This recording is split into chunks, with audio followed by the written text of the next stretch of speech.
कबीर आणि अनन्याची गोष्ट एका साध्या पावसाळी दिवशी सुरू झाली असली तरी त्यात एका मोठ्या वळणाची आणि नाट्यमय क्षणांची नवी कहाणी आहे. त्या पावसाळी दिवशी कबीर कॉफी शॉपमध्ये आपल्या डायरीत काहीतरी लिहित होता. तो एक लेखक होता, पण सध्या त्याच्या आयुष्यात एक कोरडेपणा होता.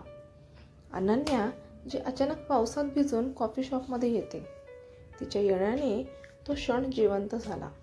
तिच्या डोळ्यांमध्ये काहीतरी वेगळं होतं, जणू ती स्वतःच्या आयुष्यापासून पळून आलेली होती.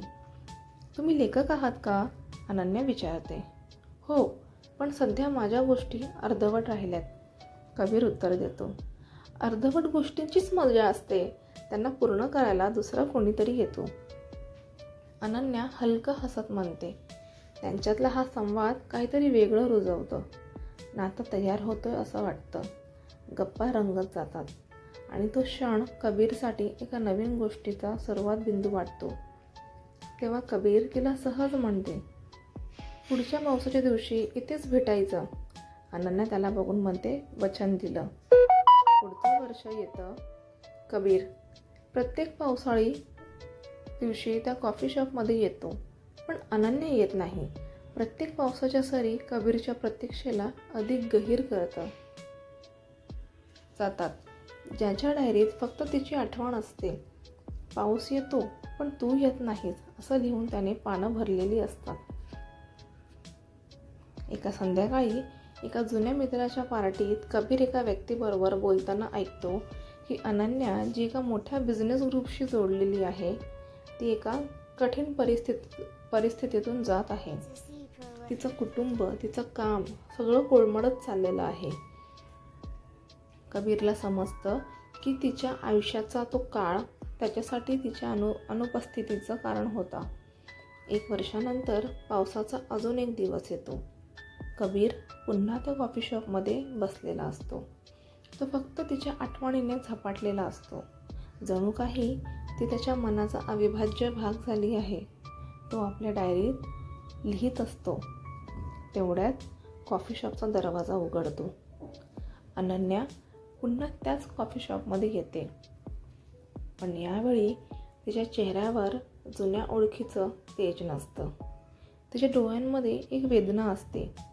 तू पुन्हा आलीस? कबीर विचारतो, धीराने पण आश्चर्याने.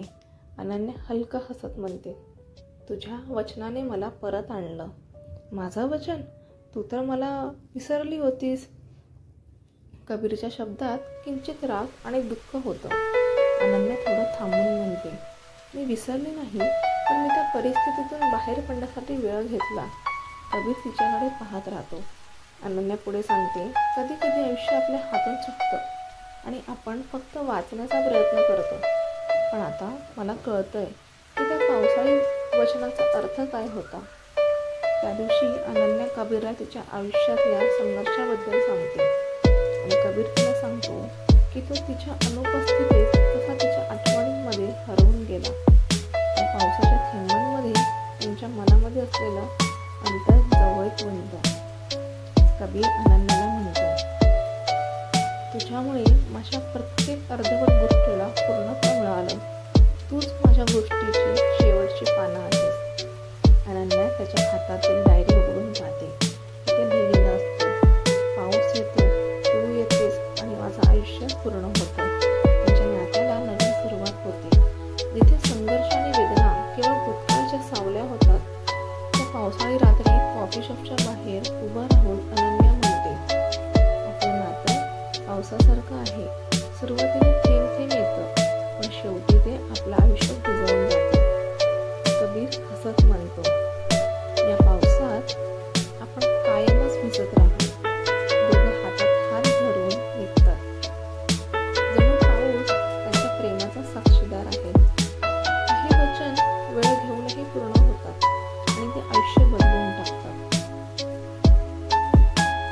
तुम्हाला जर हे व्हिडिओ आवडलं असेल तर लाईक करा, कमेंट्स करा, शेअर करा आणि सबस्क्राईब करा. धन्यवाद. It's a C Prolific.